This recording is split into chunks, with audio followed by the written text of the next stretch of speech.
Dictation start होगा 5 second बाद। Start.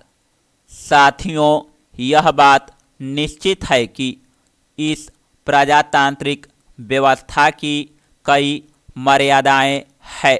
जैसे जैसे मैं विचार करता हूँ वैसे वैसे मुझे यह स्पष्ट दिखाई देता जाता है कि इसका आज का स्वरूप यदि इसी तरह चलता रहा तो उसमें लाभ के स्थान पर हानि ही अधिक होगी।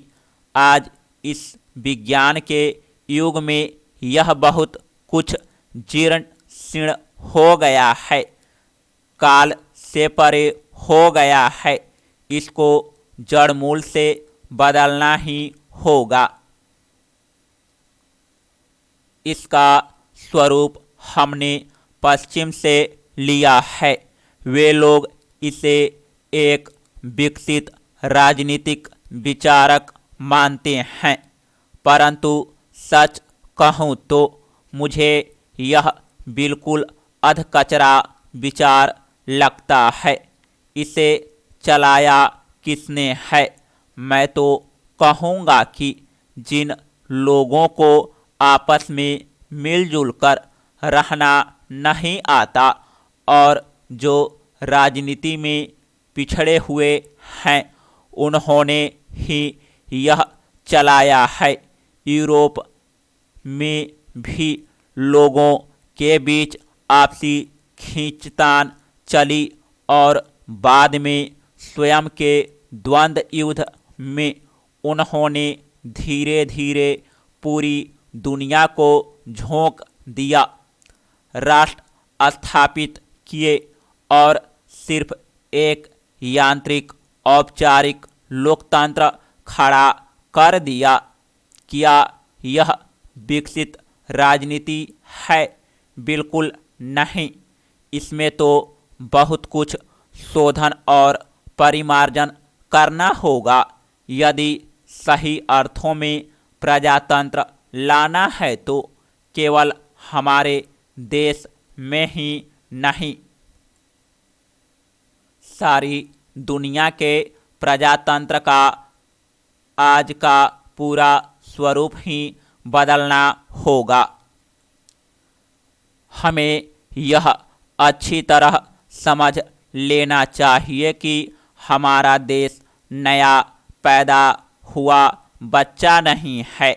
यह तो बहुत प्राचीन और 10,000 वर्ष पुराना ठोस अनुभवी देश है।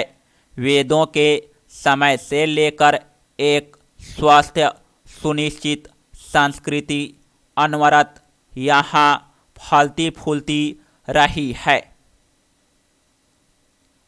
आज जिसे हम राजकीय स्वतंत्रता कहते हैं, वैसी स्वतंत्रता एक राष्ट्र के रूप में हमें सदैव मिली है, लेकिन इस अनुभव के कारण हम बहुत ज्ञानी हैं, ऐसा मानने की कदापि आवश्यकता नहीं है।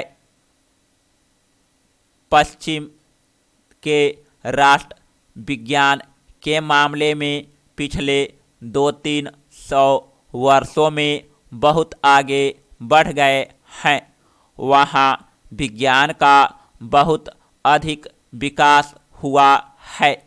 इसलिए जहाँ तक विज्ञान का संबंध है, उसमें हमें उनसे बहुत कुछ सीखना है।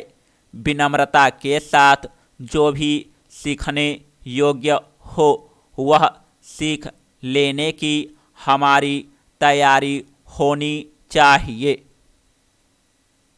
परंतु मैं यह कहना चाहता हूँ कि समाजशास्त्र के संदर्भ में यूरोप और अमेरिका से सीखने के लिए बहुत अल्प है।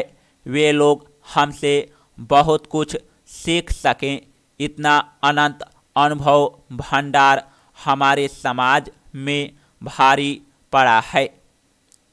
समाप्त। चैनल को सब्सक्राइब कीजिए।